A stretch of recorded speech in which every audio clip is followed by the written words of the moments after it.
Allontanati. Lei ha detto che si difenderà. Sì, allontanati. Lei si difenderà, signora. Vai a cagare. Rientra velocemente in casa respingendo le domande dei cronisti. Paolo Gorghetto, il 57enne originario di San Cipriano di Roncade, iscritto dalla procura nel registro degli indagati per l'omicidio il 29 gennaio del 1991 della pasticcera Sandra Casagrande, accoltellata a morte nel suo negozio.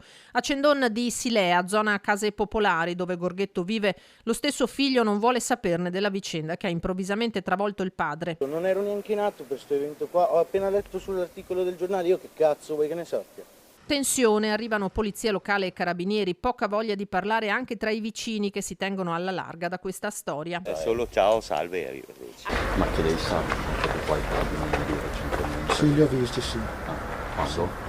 Li ho visti qualche settimana fa. Procura e carabinieri d'altro canto ostentano sicurezza. È chiaro che oltre al DNA c'è dell'altro. Il 57enne sarà a breve risentito dai magistrati, di fronte ai quali 2 settimane fa ha deciso di avvalersi della facoltà di non rispondere nominando un proprio legale, l'avvocata trevigiana Fabiana Ceschin.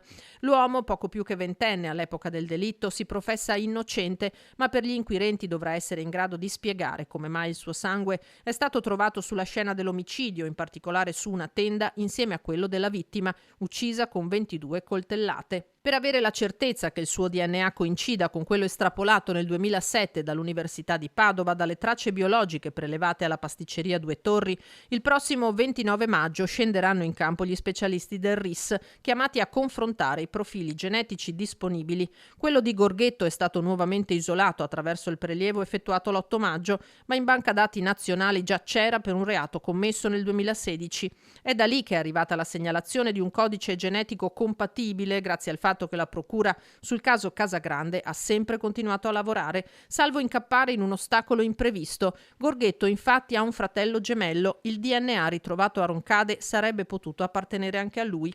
Gli inquirenti hanno dovuto quindi procedere a una verifica, appurando che il codice genetico non coincideva ed escludendo l'uomo dall'indagine.